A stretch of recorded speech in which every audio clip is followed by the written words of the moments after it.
What's going on, everybody? It's your boy Fab, Freddie Fox, America's Big Brother, and we back with the Saturday Night Sit Down.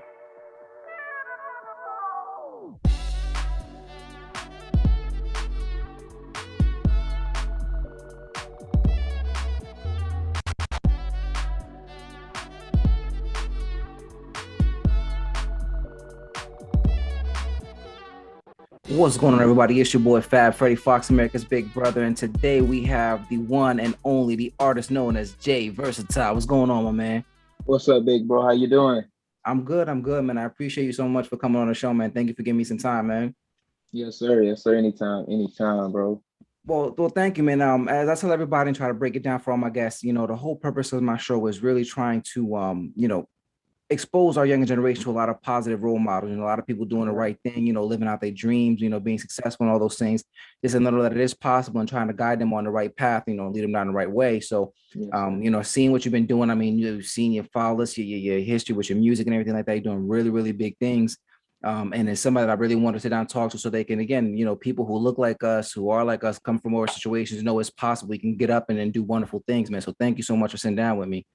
Yes, sir. Yes, sir. I appreciate you for having me too, bro. No, most deaf, most deaf. So, as I asked everybody, man, the very first question to everybody on the show is, to you, what do you think are some of the main characteristics or main qualities that make up a good person or a good man? The main characteristics got to be for me, leading by example, Mm, um, having a emotional good mindset. ooh, Um, you have to have an emotional good mindset to be a great leader, and a man should have that. They gotta have that. Um, you have to respect others' opinions. You have to give other people uh, room to talk, and you have to listen. A man should always have to listen because to be a good man, you have to sometimes follow a good man. You have to listen to a good man. So you have to do that, and um, and just listen to what others got to say. Because not what everybody says is good. And sometimes not everybody says it's bad, but you always want to listen. It's something that maybe it's something you can correct or something you can take and go farther with it. You know what I'm saying? So always listen to what others got to say. yeah, no, definitely. I think it's important. I think that goes around to one of my guests said last week is having an open mind. Mm-hmm. Where I think is very, very important because you need to allow yourself to expose yourself to different things, and that's how you get better. That's how you grow and develop and learn. Because if you have I think that, what the saying is that they say, a jack of all trades, right?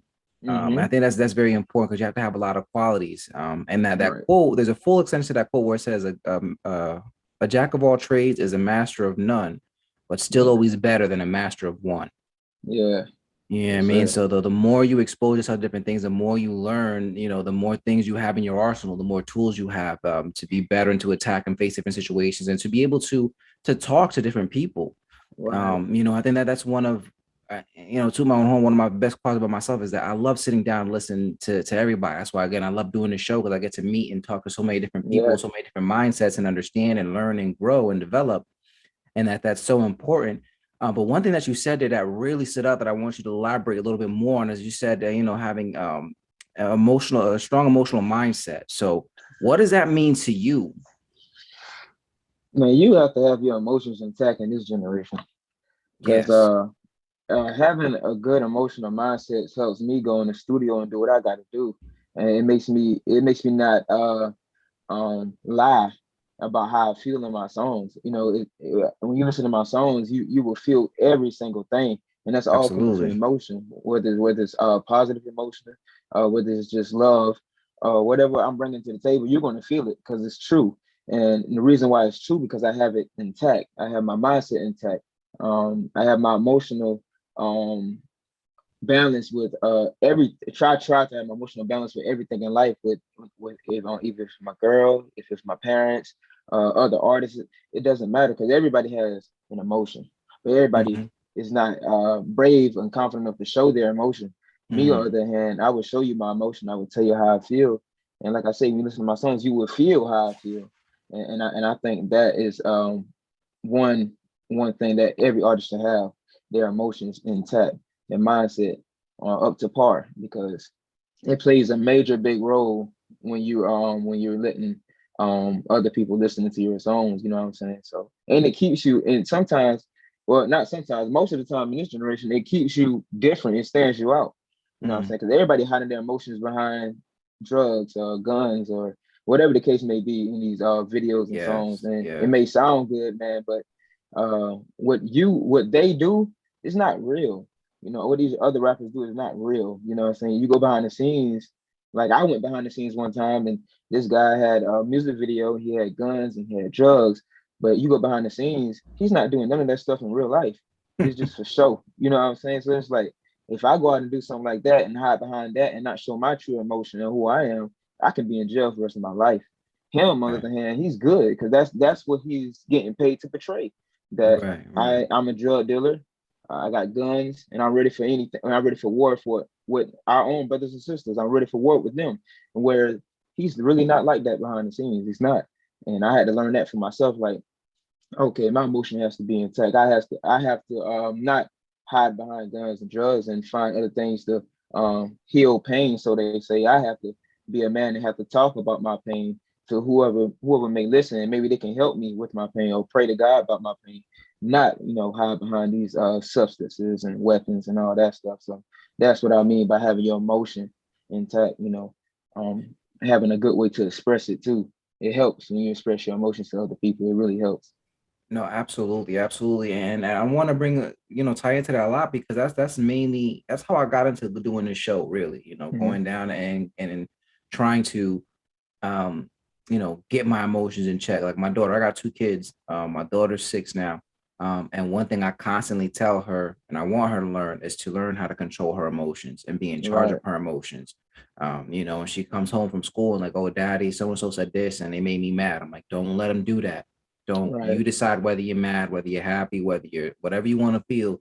It's up to you. It's your decision. Don't let anybody control that. And it's okay to express yourself, right, but at the same time, you want to be in complete and total control of your own emotions. Um, right. and like you said that too, I think, growing up from what we were used to and what we've seen and stuff is that we were trained, especially as young men, um, Hmm. you can't have no feelings.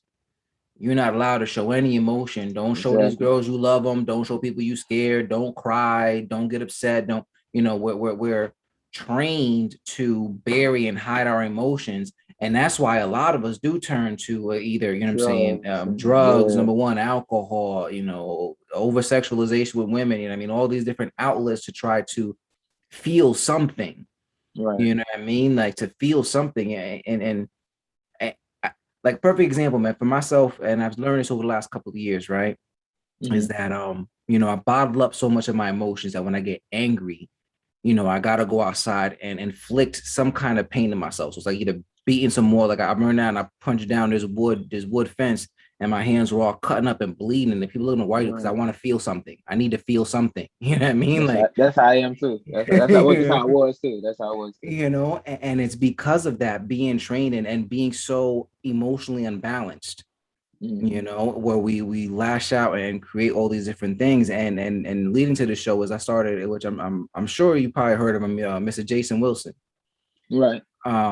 Which I've read his book. I don't know if you had a chance to, but Cry Like a Man. I read that book, Hmm. and it really opened up my eyes to so much of myself and really helped me learn a lot about myself and mainly about emotions, and Right. feelings and being as a man and being able to express certain things and seeing a lot of things that I was doing to you know improperly express myself. So I think that's very, Right. very key, and I'm glad that you brought that up about being emotionally balanced because it's so important, and especially like you said to these kids nowadays because it's gonna sound kind of cruel, but it's overly sensitive about things too. You know Yeah. what I mean? It's It because really you're not are. having those things in check, and Right. really understanding those things. And that's very, very important to do. Um, and also, like I say about part of being a good man, of course, like having those good characteristics, those qualities. But another thing is having very important morals that we live by on a day-to-day basis. Right. So for Right. you, what are some of your most important morals that you live by? My most important morals is are to follow my passion. Hmm. By all means, follow my passion. Be the best version of myself that I can be. Um, and trust God timing. And lastly, believing in myself. That is my morals every day, you know, because believing in myself gets me to, which we're gonna tap into later, charting on Mhm. iTunes. You know what I'm saying? Believing in myself gets me to, okay, I'm gonna get up in the morning and I'm gonna make a song. It's gonna be a hit, whether it's a hit or not. I have to believe in myself regardless, because Right. if I don't, I never had that mindset of my song gonna never be a hit, or I never had that mindset I'm gonna be where I want to be in 5, 10 years. I have to believe in myself. That where confidence comes from, not arrogance, but Mhm. confidence. That's what Mhm. I need, and that's what I want. And following my passion, if you follow your passion, doors will open to other opportunities in life. You know what I'm saying? You can follow if you don't follow your passion, you'll be following a work schedule. You'll be clocking in and out every single day. And that's how you're gonna live the rest of your life. But if you follow your passion and tap into what God gave you as a gift, whether it's interviewing artists, whether it's singing, whether it's fighting, whether it's whatever it is, like if you follow your passion, you would never feel like you work a day in your life because you will enjoy it every single day, like every single day. And people be like, man, you people be like, man, bro, like I just work hard today, man. I'm tired, bro. You know what I'm saying? You can tell they're unhappy because like 10 years ago you was going to school with them. What was your passion, bro? I want to play basketball. You know what I'm saying? Oh, okay. Word. 10 years later, you see them at Walmart every single day, stacking boxes and getting money. But making money is good. We all need money, but uh, sometimes people think that they can bring you happiness, and if you work long enough for the job, it don't bring you no type of happiness. It Mhm. may get you what you need and what you want, but it don't bring you happiness. And following your passion will not only get you what you need and what you want most of the times, but it also will bring you happiness. So that's why I follow my passion. And being the best version of myself is just simple. I can't be nobody else. I can't live for nobody else. I can't wake up in the morning and say I got to do this because my mom and dad want me to do this and all that. I can't do that. Not no more.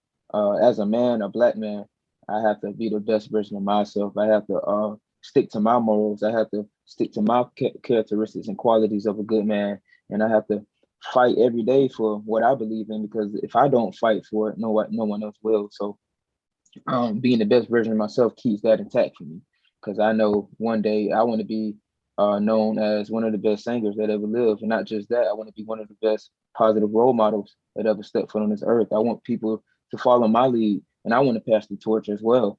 So being the best version of myself will help me stick to that plan and goals for my future, and trust God timing is just one thing you have to do because in this music industry as an independent artist it's very hard, Mhm. and it's in the timing is so questionable. You don't know when you're gonna make a hit song. You don't know when you're gonna get an opportunity to perform at a place you want to perform at, or open up for a person you want to open up for. But if you trust God timing, I feel like everything will happen when it's supposed to happen. Like Steve Harvey said, if you live on Faith and Hope Street and God delivers your package, but you got so impatient and you move to I don't know when it's coming avenue. You know what I'm saying? Your package is on Faith and Hope Street, but you moved to another destination. Somebody else Mhm. got your package where you were supposed to get it yourself, but you were so impatient. You moved Right. to Right. I don't see it coming fast enough avenue. So it's like, now you gotta wait. You know what I'm saying? Because the God already gave you the blessing. He gave you the Mhm. gift. And the package is coming, but you can't know the package. If I know I'm gonna be a millionaire tomorrow, do you think I would have did an interview with you? If I'm Right. gonna be a me, I'm not gonna. If I don't know what's gonna happen, that keeps me doing little stuff like this to keep building my character, keep expressing how I feel about um situations in life, and keep encouraging others to be better people every day. Because if I know I'm gonna be a millionaire tomorrow, 9 times out of 10, as a human being, I'm not gonna take time to give positive feedback to our younger generation and tell them how they supposed to live, or how to listen to their parents and all that stuff, because I wouldn't have time. I'd be spending money. Might be in Dubai the next morning. So I think not knowing what's going to happen keeps you like, okay, I got to keep being better. I got to keep doing this because God timing is going to come. I don't know when, but if I keep doing what I'm doing, when it does come, I will have everything that I wanted to have in order. So when that time to get your blessing, you'll be good and you'll be well off. You know what I'm saying? So that's my morals. Yeah, no, definitely. And there's a lot of good ones there. I think like number one, like you said, is being the best version of yourself. Hmm. It is something that we all need to get comfortable with. Mm. Everybody's trying to be like this, be like somebody else because they think that that's what success is supposed to look like, or that this is supposed to be like, but it's not. Being you and being true to yourself is the only way to really be happy. I mean, that goes along with following Right. your passions too. You don't let. I've been through that myself. I've let a lot Mm. of people put me down and deter me for doing things that I wanted to do, and it caused me a lot of pain and anxiety and depression and Mm. sadness because I'm not being true to myself. I'm not being Right. open. I'm not being real. I'm not utilizing all my talents and everything that I want to do. And that just keeps you in depression, Right. because you're always wondering, what if I would have done this and what if I would have done that. And also, is that you said that you don't know what's going to come. You follow your passions, and one of the things that I've read to another book is called The Secret. And the law of Mm. attraction, all these things, and then things Oh that you yeah. attract to yourself, which is so important. And one of the things it says, when you're doing what you want, what you're supposed to do, and you're doing what makes you happy, things start to come easily. You know what I mean? It just Yeah. starts to unfold. Without you, you don't really have to know the how, when, why, or what. It just Mm-hmm. slowly starts to unfold. And that's something that I've learned firsthand, a lot of things, but even more, like I said, doing this podcast and doing this show, every week I'm opening up and I'm meeting new connections and new people and sitting down with different artists and people and expose myself to all these things just because I'm following what I want to do and doing something that I enjoy and I'm happy doing, which led Mm-hmm. me to you. You know what I mean? Like, I know we live nowhere in the same state, but you know what I mean? Like, through Instagram and all that stuff and seeing what I'm doing and wondering who I should be talking to and everything happens for a reason, like you said too. And that's also, like you said, trusting God and knowing. Another thing is that we need to understand that our personal timeline is different from everybody else's. Exactly. You know what I'm saying? Just because so and so was rich at 20 years old doesn't mean that you're not going to be rich in your lifetime. It's just not your time yet. You got to Right. go through different things. You got to learn different lessons. You got to mature. You got to build. And all these things that people say, like, oh, God did me dirty because he gave me all these challenges and all these things. No, you getting prepared. You know what I'm saying? He's molding you. Right. Got to have Right. that faith. Like you said, just got to understand that, you know, one of my favorite quotes, and I don't know if it was by Mother Teresa or not, but she says, God will never give you more than you can handle.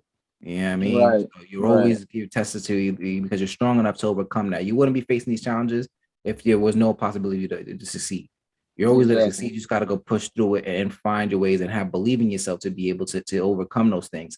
And it'll come. And that's the same thing too. Like, everybody's timeline is different. Like, your moment of success is going to be different from everybody else's. Right. You're never going to be late or early for anything that is for you. It is going to come the moment it needs to come at the time it needs to come for you in that moment. So Right. he said, don't rush, don't get excited, don't, wish or have doubt, because that's where we fail. A lot of us, we quit right before we're gonna get there. You know what I mean? Exactly. Right before. So right before something amazing is gonna happen. And I know we've seen that too, like, oh, I was gonna go to this thing, but I decided not to go. And you meet the celebrity who's gonna supposed to be there. And you missed your Mm-hmm. opportunity because you decided you didn't want to go. Yeah, I mean, like, Exactly. usually you didn't want to buy that lottery ticket, but you know what I'm saying? The person right that bought it in front of you, they won the money. You should have, you know what I mean? We can't give Mm. up on ourselves too early. You just got to keep pushing because we never know when that time's going to hit. Right. So those are very, very, very great things that you mentioned, man. So I appreciate that. And like I said, a lot of these things is about having role models and positive influences in our Right. lives. Right. And a lot of it starts with our dad. For me, is another reason, again, like starting this show for myself, is because when I had my son is now, he's about to be 3 in April. I have my daughter, and it's very different teaching your daughter what to look for in a man, and then teaching your son how to be a man and really being, Right. although it's very important, and then we need to give more credit to having our fathers in our lives, Right. because there's a very important piece of the puzzle. Like, a parent can't make one kid by themselves. You know what I'm saying? It takes two people to make them, it Mm-hmm. takes two people to raise them, Mm-hmm. so um for you, when it comes to your dad, with your relationship, what was your relationship with your dad like? My relationship with my dad was pretty good. When I was growing up, my dad was always there. Every time I had a accomplishment in school, anything, he would be there. Anytime I had to be disciplined in school, he would be there. He would play both sides of that. And anytime I had to perform anything like that, if he couldn't go, he'll make sure I'm ready to go.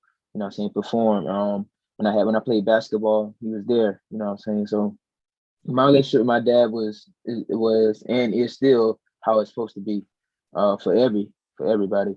And I really appreciate him being in my life. Now we may come to disagreements.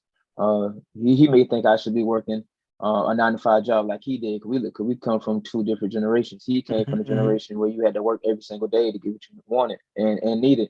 I come in a generation where you don't have to work as hard, you just have to work smarter than everybody else because technology. Absolutely. So like we come and discriminate that all the time because he don't know how to use technology, but I do. I don't know how to use a rake as good as him. So it's like we come and discriminate all the time, but at the same time we get each other better off our two separate generations, you know. So my relationship with him is really good. You know, I'm really fortunate that I got a father, and my dad has been a father to a lot of a lot of kids, you know, boy and girls. And I'm, to be honest, I'm following in the same footsteps. I'm a lot of role model big brothers, father likes to a lot of kids and other people too. So it's like his relationship with him made me build relationships with other young kids that don't have a father. So it's like it was good, bro. Really good. No, and I like how you mentioned that too. Like you said, technology is different. Like back then they had to work Mm, hard, and now we right. just got to work smart. And I was blessed that my father saw that early for me, man. Because and I've said this story with a couple times with other people, but my dad is a mechanic, a retired mechanic. And of course, you see your dad and you want to kind of follow in his footsteps. So I've Hmm. always wanted to try to learn mechanics and try to be a mechanic. And he never really taught me much, the basics, but he really didn't go into detail and never really wanted to me to get too involved. And one day I got upset with him and I called him out on it. I was like, how come you don't want to show me this stuff? And he sat me down. He was like, look at me, look how dirty I am. My hands are all beat up in calluses. I'm covered in Mm, oil, all this dirt. Like, this is not the life I want for you. You're gonna make money with your exactly. brain, not your hands. Hmm. When he said that to me, I was like, wow, it was like a light bulb moment, and I started like hustling and grinding, just being smart with that. That's a lot of things for him, like when Nextels was out, I was doing custom ringtones and selling them out of the house. And when Netflix started, I was getting DVDs, burning master copies and bootlegging DVDs. And I mean, like I was Yeah. finding See. and learning how to work very, very smart. And a funny thing, one time my brother-in-law, he was he was trying to crack jokes on me. He was like, "Yo, man, your hands, they're so soft. They're not rough like a man's hands and this, that, or whatever." And I Yeah. said, "Okay." So I said, "What do you do for a living, right?" He's like, he was a window cleaner at the time. So I'm like, "All right, so you handing outside of a wind at these buildings high up in the air, and how much they pay you an hour?" He's like, "They pay me $18 an hour." I said, "Okay, cool." I sit behind a desk and I make 30. Yeah, I mean, like, so I'm just, Yeah. it's a You know what whole I'm saying? different, it's a whole different. He's like, oh, you got to go. I was like, you wanted to play that game, bro. Like, you wanted to get involved, but and I credit that to my father, having that faith in me and teaching that in me at a very young age, and that's but again, a very important reason why we have our dads in life to teach us, to guide us, Right. to be there for us. And I'm curious to see like with your dad, what was his relationship with his father? Was he around often, or was he there for He him, was or what, he was in the military actually, but he was around early when part he of my could dad be? life. Yeah, like he like my granddad had the first black owned store where I'm Oh, at. nice. Yeah, right, yeah, right where I'm at. And matter of fact, we turned that store into a house for other people to live in. So it's like, yeah, we did that. But he was around. But he died at an early age in my dad's life. Like he was like 12 when my his dad died. So, Oh, wow. you know, just being, I guess, just seeing me around here because I got a brother. But Hmm. if you ask my dad today, dad, who's your, kids ask their dad all the time, who's your favorite child? And he'll say me because it's like he see the smart and intelligence inside me. He sees the heart, that I have for my family, like he had for his inside me. And none of my siblings got that heart, like I got it for my family. Like, I will make sure everybody in my family is straight. And if I can't do it, I find a way to do it. And that's what I got from him, making sure everybody's straight before I am straight. You know what I'm Yeah, saying? yeah, So that's how his father was. That's how he is. And 9 times out of 10, that's how I'm gonna be for the rest of my life. Making sure people around me can eat, making sure people around me is can succeed, and just being a father to a lot of people that didn't have that experience. So mhm. that's what I do now. Yeah. And the reason I asked for that, because, like, yeah, I mean, I noticed, like you said, your dad was always there for you as much as he could for you, like graduations and all those things and Hmm. all those events. And by doing this show, I've come to realize that a lot of men who are like that is because their dads weren't there as often as much as they want to, so they kind of overcompensate with their kids. And understand that Hmm. your grandfather being in the military, of course, they have very strict schedules and they're off Yeah. away at a time, and they can't be there as much as they want to be. And also, unfortunately, that he passed away when your dad was so young. Mm-hmm. Which is why I could see again, why as your dad, when I'm gonna be a dad, I'm gonna be there for my kids as much as I possibly can. So it's still kind of in that trend, and I'm seeing that quite often because even for me, like even though my dad lived in the same house with me and he was there for me, at home for me, he never went to any of my graduations, none of my, Yeah. concert choir performances, Mm-hmm. drama shows, nothing. He never went, it just wasn't his thing. He just never went. And that made me feel some sort of way about that. So, I notice with my kid, with my daughter, like I'm there as much as I can. Like I've decided to even Right. be a stay-at-home dad. Like I do, I Mm-hmm. make my own business from home. I'm doing my pilot thing so I could be at home and be with my kid as much as possible, so they can see me 24/7 to Right. overcompensate for what I lacked. So Mm-hmm. that's kind of why I brought that up and then seeing the trend continue. Um, and I know you said, your dad being there for you so much and teaching you a lot of things. As far as that always being for your family, what else is something or a big thing that you learned from your dad? Now, what I learned two things from my dad. The good things I learned from my dad is to have faith in what you want to do. Um, you got to put in some work to get what you want to get, and like I say, trust God time, and I got that from him. Seeing him patient, I'm saying, waiting for our house to be built and for us to move into another house, and I live with my grandma, stuff like that. So I learned that from him. God time and having faith and putting in some work. The other thing that I learned from him that's not so good was um when I wanted to do music, he didn't have my back as much. You know what I'm saying? Because like I say, we come from two different generations. It's a Hmm, waste of hmm. time. It won't work as you think it's going to work. And he grew up listening to Sam Cooke and Temptations and all them great Love soul those singers. dudes. Yeah. You know what I'm saying? So it's like when I charted um on iTunes chart, which everybody thought was like fake at first, because it's like, man, how you chart on iTunes? You can't do that. You know what I'm saying? But like I say, you got to know somebody to be somebody sometimes. So I know a lot of people in the industry, and I charted my song, and it was number 66 out of 200, and it was right before Sam Cooke's song, which is still charting to this day. You know what I'm saying? But my song right before that Sam Cooke song, I showed my dad that, and that opened his mind and eyes to another. Like he said, "That's Sam Cooke right there." So I was like, "Yeah, that's my song." On top of his Sam Cooke song was number 67 at the time. My song was number 66. He was like, well, what you got to do with Sam Cooke? How you know? I was like, no, I don't know Sam Cooke. That he's dead for, you know what I'm saying? But I was like, this is what I want to do. That this is music. And I said, you know, I wish, what I'm saying, that you gave me a lot of support with this. I wish you and mom did, but the fact that you didn't, you motivated me to learn the business more, and so I Hmm. can get a lot out of this stuff. So when I have kids and my whatever my kids want to do, I'm gonna be 1,000% behind them because y'all wasn't 1,000% behind me. So I got to be 1,000% behind them because it'll make it way more easier and way less stressful for them. I have anxiety and stress already. You know what I'm saying, doing music by myself as an independent artist, but it's a good thing I have a good girlfriend that helps me, aids me when I need it. That's Some what's up. and that sometimes I have some good friends that aid me when I need it. So that's good. But that's what I learned from him, the good and the bad. You know what I'm saying? Because I feel like having a father is good, but if that father is not uh pushing you to do you know what I'm saying, what you think you should do with your life, then sometimes it could be bad. I lack confidence when I came to sports and stuff. I lack confidence because he never gave me the confidence. Hmm. I lack a lot of stuff in life that I should have had, but just by my father not giving me that extra boost and that extra foundation to have confidence in myself, I couldn't find that confidence until now. It took me years to find it, but I found it. I found that confidence, and it came from other role models like Will Smith, LeBron James, stuff like that. Stuff I Hmm. had Hmm. to go out and go find that confidence somewhere, and I found it. Right. But that don't make me hate my dad or nothing like that. But No, of I course love not. him. You know what I'm saying? But it's like when I have kids, I got to give them that confidence because if you have that confidence in an early age, you can do a lot, bro. It's like you could do a whole lot in an early age. Because I know you heard of John Morant, right? Yeah, yeah, yeah. He's from South. He's from like 30 minutes from where I'm from, and I actually Oh, ran what? into John Morant. Yeah, I ran into John Morant a couple times at the mall, and he came to my school and killed my school in basketball. But he was in high school. But to see how his dad not only his dad criticized him a lot because he knew he was gonna be an NBA player, but his dad gave him a bunch of confidence, like, son, you could do this in life, son, you could do whatever you want to do, no matter who say what. You know what I'm saying? John Morant dad gave him that. My dad didn't give me that, you know what I'm saying? So I could have been a lot further in life than I am now, but the fact that I didn't have that extra confidence from my support, which is my father, I kind of quit a lot of music when I should have kept going the whole time. You know what I'm saying? So that's what I learned from my father.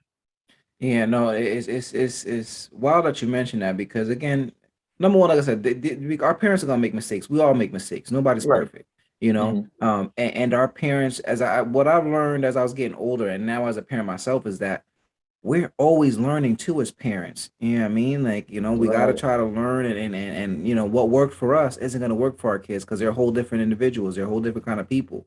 Hmm. So it's a very, very tricky way to go about those things. But two on that, like I shared, like, I remember one moment, me and my mom was always there for me, my biggest supporter, stuff like that. And I love my mom to death.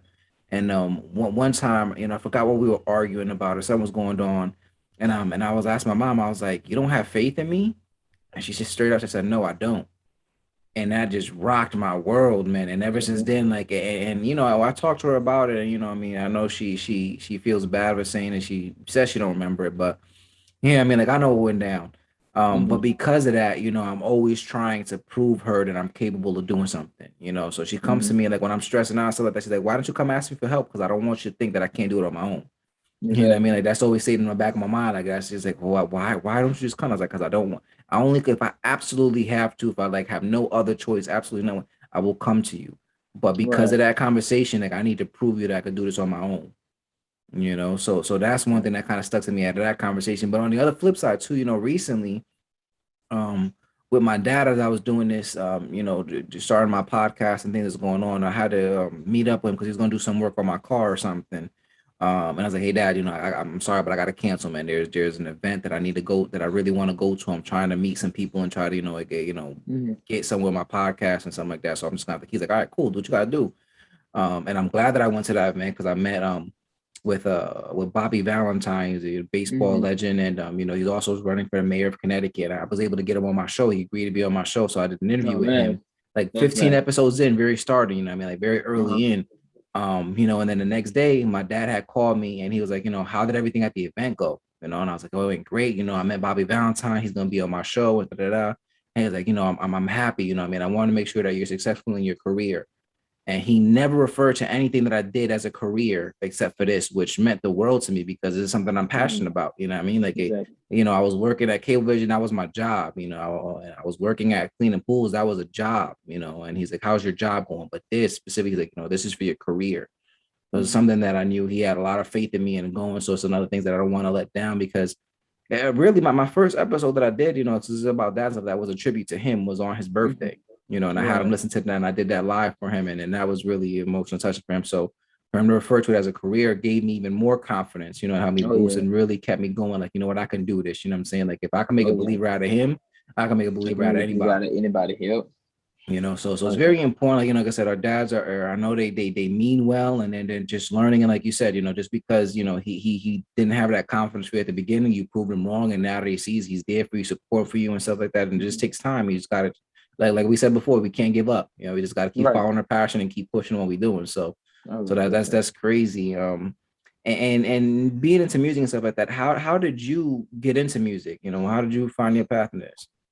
I got into music like any other great singer that came from South Carolina. Being in church, singing at a young age, playing drums, being around the music, being around gospel music, that is, just being Mhm. around it all my young life.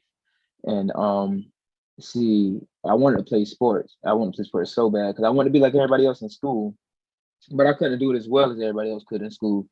So Right. I knew I had to. I know I had a gift. I just didn't know what it was. I actually turned to boxing. I tried actually training in UFC. I tried martial arts. I tried a lot of things to like. I got the what is my gift? So I knew I was passionate about something because I had got a lot of passion, and I always had visions of seeing me in front of a lot of people. Just didn't Mhm. know what I was doing, and so like, and when I was younger in school, I didn't have a lot of confidence in school. I didn't talk a lot. I didn't do anything. But the only thing I knew I loved doing in school was listening to music. So like my ninth grade year, which was like 4 or 5 years ago, I did my first song at my friend's studio, and I had everybody in school listen to it. And it was like, yo, this is a nice hook, man. You were doing the hook. That's you? I said, yeah, that's me. And it's like, man, I didn't know you could have sang, bro. I said, well, I ain't pretty. I said, I really ain't know that either. You know what I'm saying? So it's Right, like, right. so it's like now I gotta wait till I can express myself. Now I gotta wait till I can feel good about myself in high school. Because in high school, man, you can be real. It could be real lonely in high school Oh, if you're not doing what everybody absolutely, else doing. absolutely. So it was like when I did my music and I saw a lot of people started um not supporting it, like not supporting it. It wasn't supporting it, but they was tuning into it. They was like, "Hey man, that junk sound good." You know what I'm saying? Hey, bro, I didn't know you did that. So it's like people start gathering, and that's when I started. That's when I stopped being a follower. So I started turning to games and start turning to other stuff like trying to be, best friends with the biggest guy in school with sports, and what I'm saying, trying to and stop trying to chase girls all every time. So that's when I just started chasing my music. So when I started chasing my music in school, I built a buzz for myself in school before I graduated, and that's when I knew for sure music is for me. The hardest part to keep the music going was, money for sure. And as a young man, I didn't be 18 yet. It's kind of hard to make money because you can't. Back in the day, you couldn't really. Well, not back in the day, but years ago before COVID, you couldn't really get a job at 16, 17 like you can now. So Right, it's like it right. was hard to get money. So, I just kept, I had a MacBook the school gave us, what I'm saying? I kept it for 4 years throughout my high school year, and I kept making music every single day after school. I ain't even did homework. I just did music. And I just kept doing that, and I kept posting on SoundCloud every single day. Before I come to school, I know I got to post something on SoundCloud. It might not sound perfect, but I got to post something. I got to show these cats I can keep going, like they can keep going with their sports and keep going whatever they do. And that's when and then music opened the door for me to actually um hang with a bunch of people that didn't have nobody to hang with. You know what I'm saying? So when I started school, I was like the quiet person, the lonely person, trying to fit in, trying to be a gangster like everybody else. And then 3 years later, I can become a senior. I'm hanging with everybody, from the kids that don't have friends, from the kids that don't have fathers, from the kids that's jocks in school, or from the cheerleaders that uh, be looked at every time in school. So I brung in my high school years. I think the biggest thing I accomplished with music was I brung everybody together, and I had to. And then my songs now I let people know, no matter who you are or where you from, you know what I'm saying, you can do anything. And if you don't have friends, it's okay. If you follow your passion, sometimes others may follow your footsteps and follow follow you while you following your passion, and that's when you create friends or create associates, whatever you want to call them. And that's what I did. I just created a bunch of uh friends in my circle where we all interact with each other. Now it wasn't just about me because of my music, or it wasn't just about Johnny because he played football. It was about everybody. How's your day going? You know what I'm saying? And when I did that, I felt way better graduating school, and I knew if I could bring people together with music in high school, I know I can bring people together in the world doing music. So that's when I kept going. And I quit a couple times, but I always came back. I always came back, and I came back stronger than ever when I always came back. So that's how I got into music, just by trying having a way to express myself and trying to have a way for everybody to be together without feeling lonely. You know what I'm saying? Because like I said, everybody got problems. You know what I'm saying? Right, right. But in my music, I express my problems that made others like, oh, I feel his pain. I'm going through the same thing.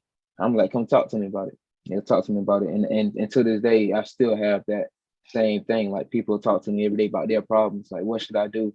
How can I do this? How can I gain friends? Or how can I put drugs down and start finding another way to express my feelings and get over my pain. So that's what I do now outside of music. You know what I'm saying? Just interact with people, help other people, make people problems my problems.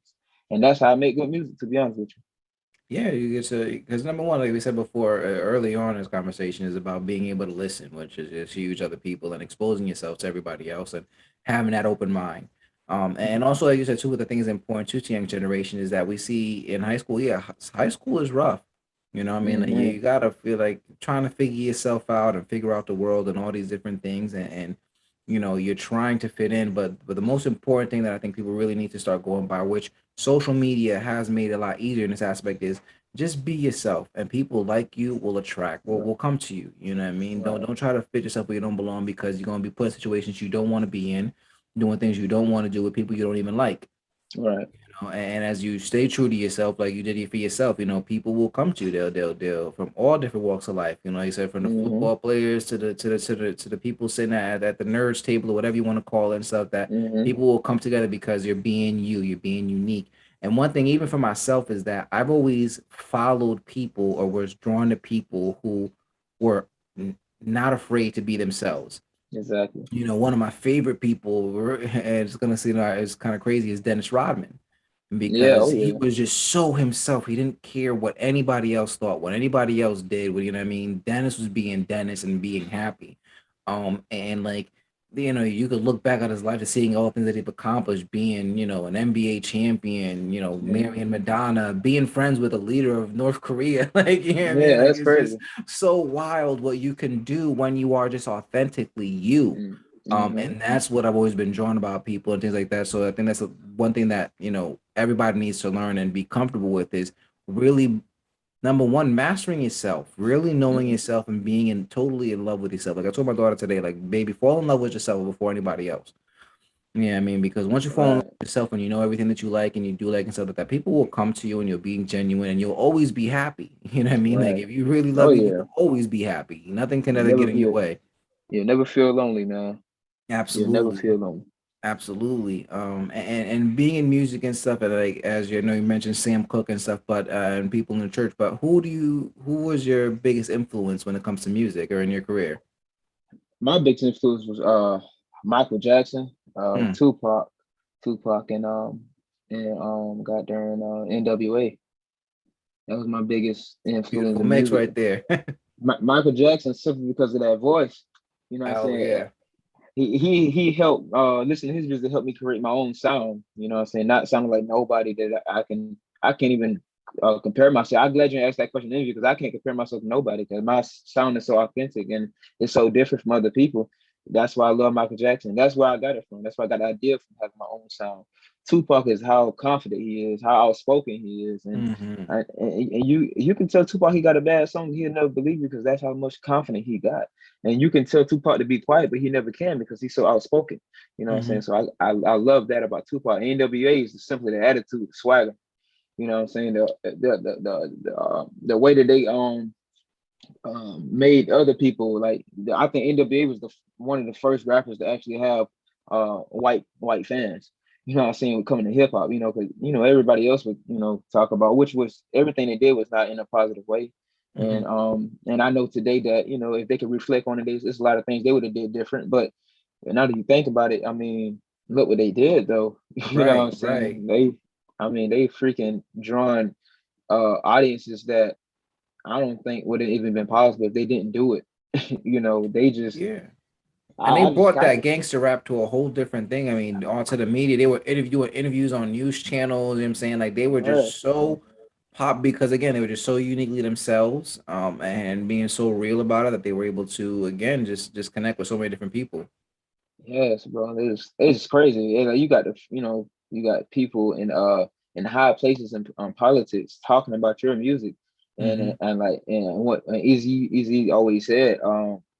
Good publicity is all, and I mean all publicity is good publicity. You know what I'm saying? Easy always said that, and to this day, I still think people still playing their music to this day because it's just a swagger and the first I don't I'm not too fond of gangster rap nowadays, but if you play some gangster rap, you got to play them that old gangster rap when it was real. You know what I'm saying? Hmm. So that's why NWA was definitely a big influence. It's just the swagger and the new generation that they bring with them. That's my influences in music and people I look up to. Definitely. And one thing is, Tupac too is also one of my favorite artists of all time, because of his versatility, and everything that he Yeah. was about. He would come out with a diss song like "Hit 'Em Up," but then he also had Mm, Brenda Had a Baby. You know what I'm saying? mm, And he just such a beautiful storyteller and a genuine poet. He was yeah. just so smart and tactical about everything that he did, and just that too. He exude confidence on a level that people have never seen before, and that's why people just were so drawn to him as well because of that confidence that just he believed he couldn't be stopped. He was going to be great at anything he touched, and he was. Right. He really was. He really was, and he would not leave the studio until this. It can. And nothing can be perfect, but he would not leave the studio until it's right. You know what I'm saying? So I love that work ethic he got to. So So yeah, definitely, man. So and into music too, and I'm glad because you also sent me a little clip here and stuff. So I'm about to run that down for us, but just give us a little breakdown of this clip I'm about to play that you sent me. What this song is about. What does it mean to you, and what do you want people to get out of it? the song is basically Lord, I'm praying for an answer, and during that time COVID was really heavy, and a lot of people was dying, and a lot of things around America was in uproar with everything was going on with the George Floyd, everything. And I Mm-hmm. felt like that gospel song, which was really good, I felt like it was the time to put it out, and not only just put it out, make a video behind it, and put it in the R&B and hip hop style. You know what I'm saying? To have, everybody can listen, anybody can listen to it. If you're in church, you can listen to it. If you're in the street, you can listen to it. If you love R&B, you can hear my vocals in it. And it just means to me that um we need help. And Lord, we need help. You know what I'm saying? And I wasn't afraid to actually make a song saying, um, Lord, I'm praying for an answer, because we all praying for answers. We all have questions in life that we do not have the answer to.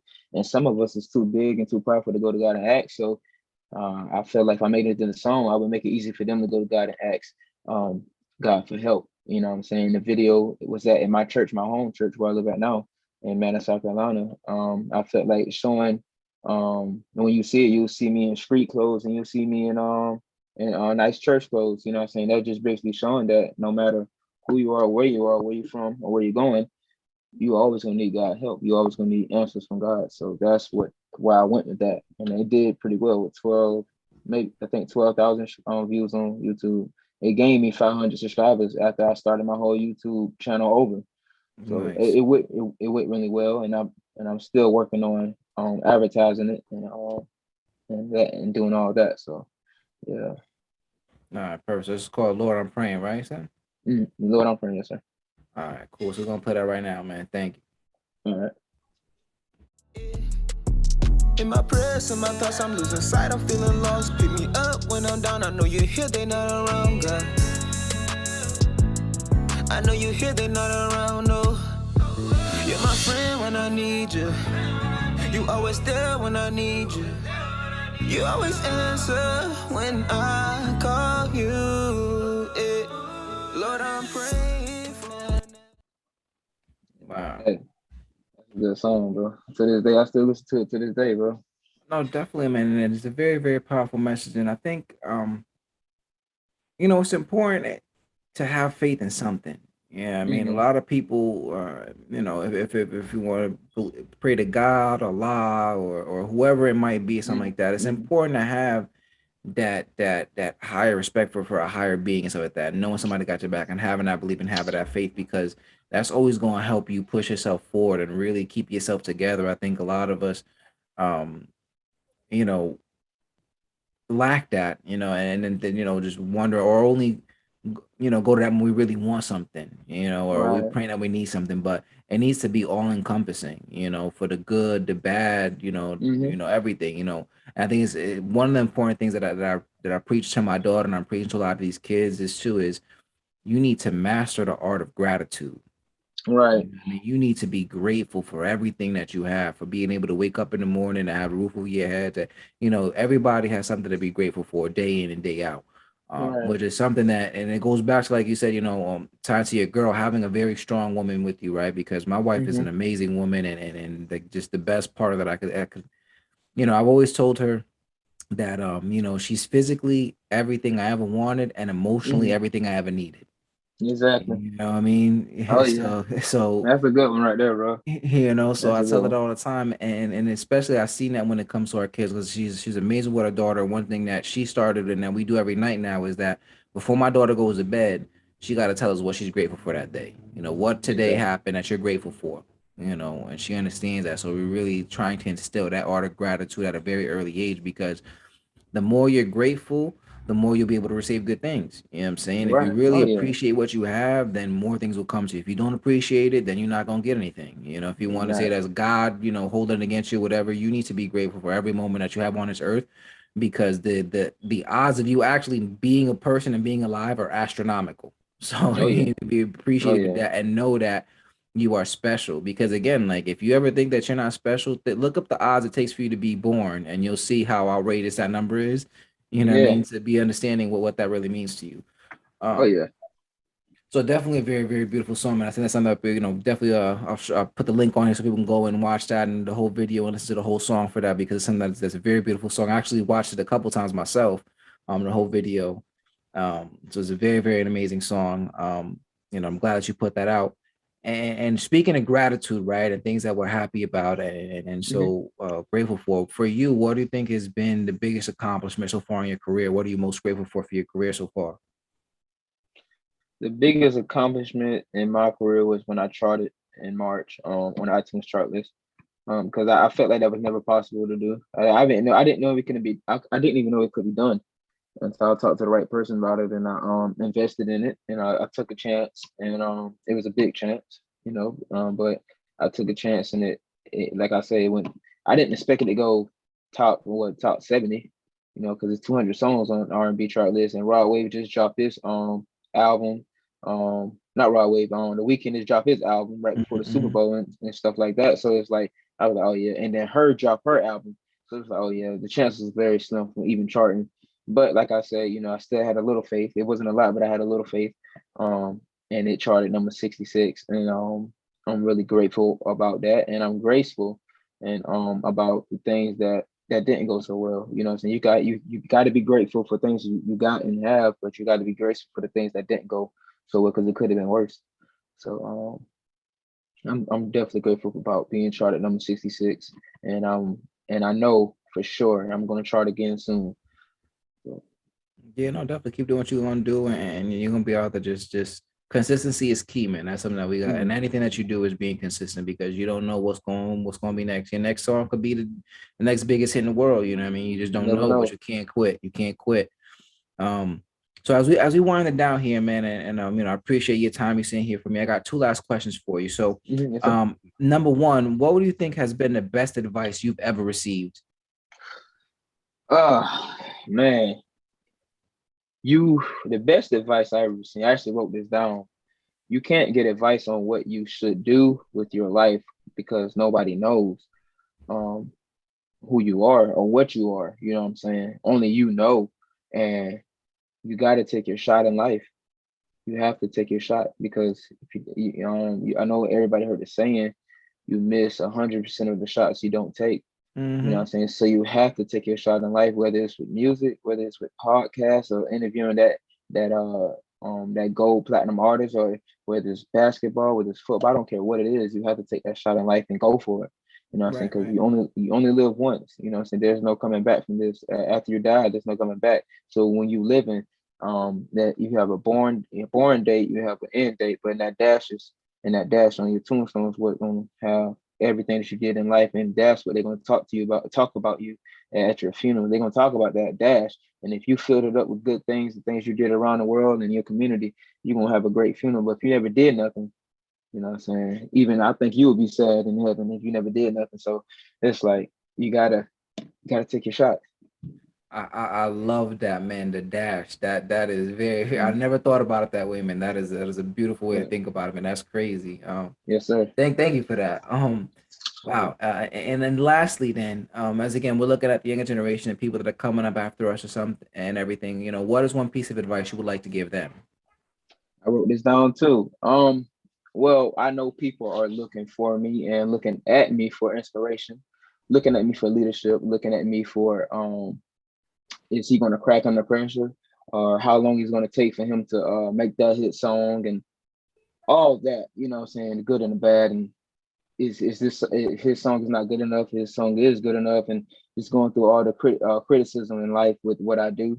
Um, but one thing that our young generation and the next should know that you have to continue to have your vision.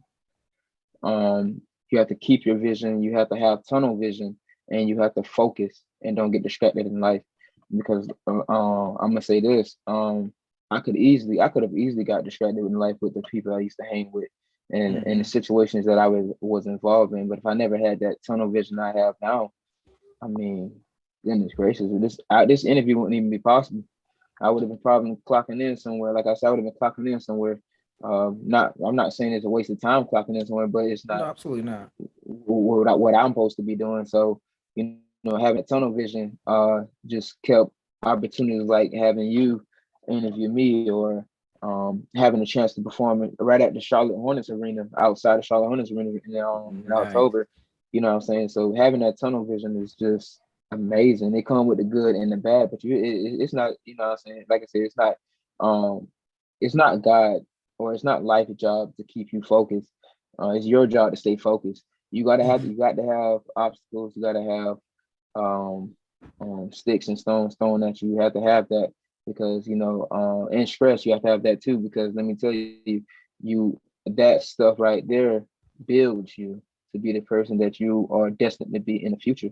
When you're back against the wall, um, will you fold or will you not fold? You know what I'm saying? Or when your children come to you and ask for advice, will you have the advice for them, or would you not have the advice for them? You know what I'm saying? So to this generation we have now and the next, you got to stay focused on you and your vision, because it's Absolutely. everything out there. They got everything now to distract you. Every single thing, from scams to guns to drugs to sex to whatever The the case social may be. media. The social media, you have to stay focused. I said I could have easily used social media to an advantage to actually be negative, Hmm. but I chose to use it to stay positive. And Right, right. right now, and like last week, I told my girls, like I said, yo, babe, like I'm actually growing a fan base down here over here. You know what I'm saying? Like, I have people behind me, so it's like in a positive way, and I'm just doing everything positive. I didn't have to do anything negative to gain listeners or streams or to be charted. I had to do anything negative. So, like I say, generation to today and the next generation, stay focused on your vision. Be authentic. Be the best version of yourself you can be. You know what I'm saying? You get blessed more like that. You know what I'm saying? You make life easier like that Hmm. as well. And you Mhm. happier. And And you're you a lot happier. happier. So, well, Mhm. thank you so much, man. I really appreciate your time. I appreciate all your words of wisdom, your Yes, sir. advice. Especially, man, that dash, man. Oh That yeah. really stuck out to me, man. So, Oh well, yeah. thank you so much, man. I really appreciate you taking the time. And everybody out there, as I always say, man, no matter who you are, no matter what you've done, your big brother loves you. Stay blessed.